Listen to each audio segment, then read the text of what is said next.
Hey, this is Debbie Williams, and this is a very different kind of video to my YouTube subscribers who are used to me talking about health and wellness. And I'm doing this video for my Facebook family. As my Facebook family knows, I am an ex-Jehovah's Witness, and I'm about to talk about something that was impossible once upon a time. I am a recovered and recovering ex-Jehovah's Witness, and I just want to say to my ex-Jehovah's Witness homies out there, you know, hey, what's up? Where do I begin? Oh my goodness. I guess people are not aware of, you know, the kind of trip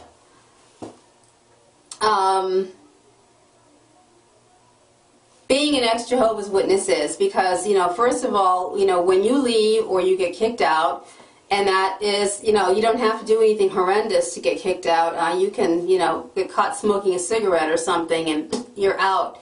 You're not allowed to talk to your family, your friends cut you off. I mean, when they excommunicate you, it is beyond Catholicism style. I mean, they excommunicate you in Catholicism. Jehovah's Witnesses, they cut you off from your family. Your family's already brainwashed in advance. You know, when, you know, people, including their own family members, I mean, it just, you know, family members cutting off their own children, not allowing grandparents to see their own grandchildren, friends, you know, cutting each other off. I mean, I remember days when I was brainwashed and I knew when I saw someone who was an ex-Jehovah's Witness, or they were disfellowshipped, excommunicated, I knew that I couldn't say hello to that person, because if I did, the wrath of God would be on me. And I was terrified to say anything to them. A lot of people do it because they're self-righteous, but then, you know, it's a very fear-based religion. I mean, they breed, you're born into the religion and you're bred on fear. You know, there's just demons around every corner, and people are really paralyzed with fear. We were raised that we were not allowed to go to college. We were encouraged to quit high school when we were 16 and to go door knocking, preaching to people full-time. And I look back, that was 30 years ago, and so many people who stayed in the religion, I mean, they suffer.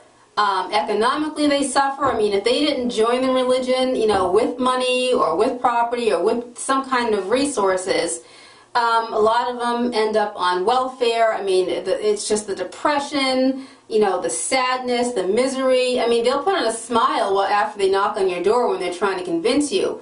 We were trained to do that. We were taught to smile. We were taught, whenever we saw someone new walk through the door, to put on a happy face. And that's exactly what we all did.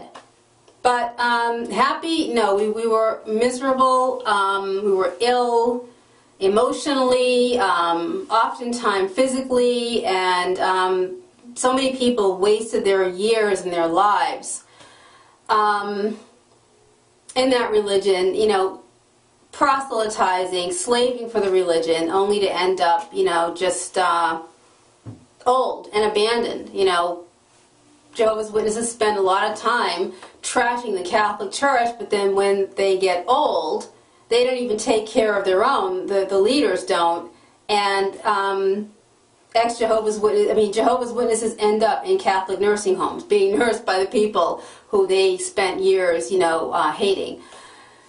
They would never admit this. But anyway, yeah, my mother converted when I was about 9 years old, and, you know, we didn't have the holidays, we didn't have Christmas, you know, it just, it was very damaging emotionally, because usually in most Jehovah's Witness households there's other things going on, you know, and there were definitely other, you know, abusive things going on in my household that I'm not going to go into here, but it just made matters worse. That's not the case with everybody.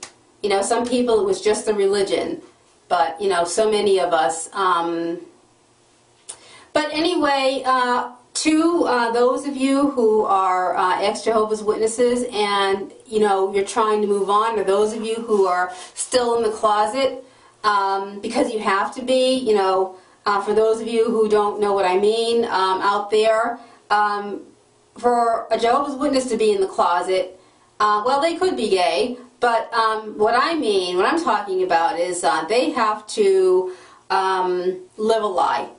Because if they don't, their children will never speak to them again. They've already been brainwashed to do this. It's a real deep psychological trip that they put you on from the time you're a child, you know, and it's ingrained.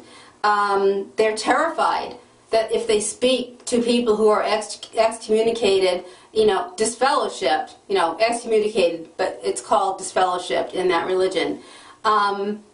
They lose everybody. Their friends can't speak to them, can't speak to them. Their mothers, their fathers, their children, their grandchildren. So they are forced to live a lie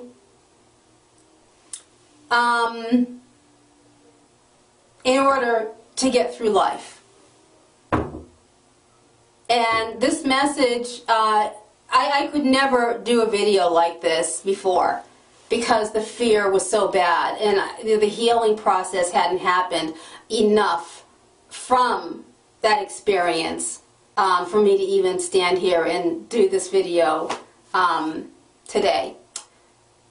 But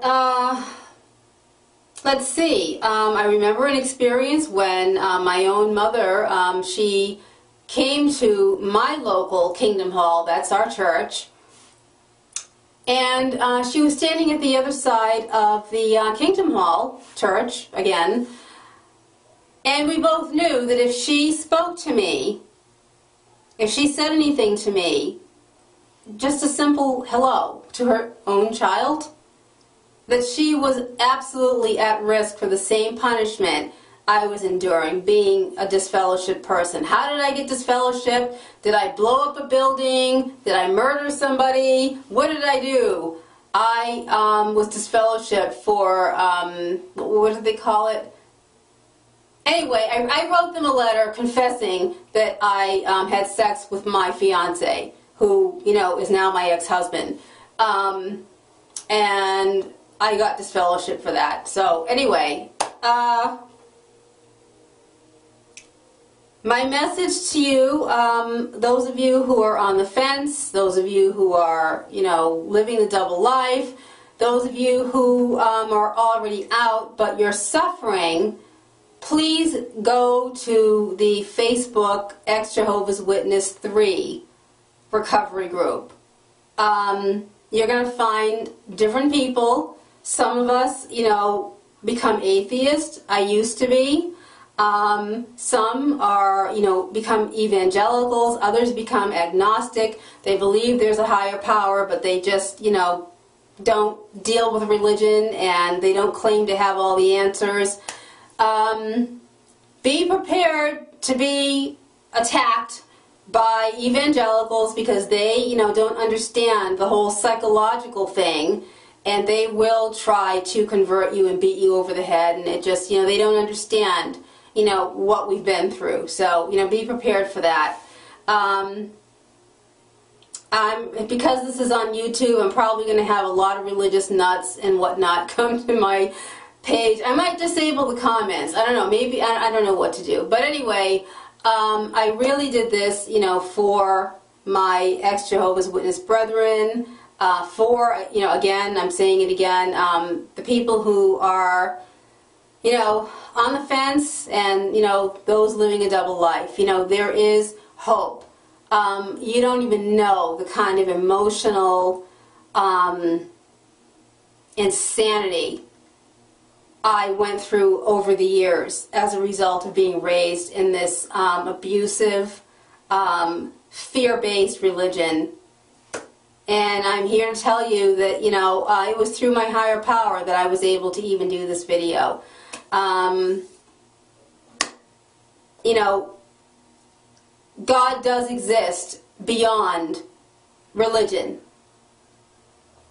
It's a bigger picture beyond, you know, any kind of man-made whatever. And I'm only going to say that, and I'm probably going to get flamed. I've already been flamed by religious fanatics anyway because of another video I did. But anyway, I'm going to stop the video here, and for those of you who are out, you know, just keep taking care of yourself. Just, you know, stay encouraged, get around people who are,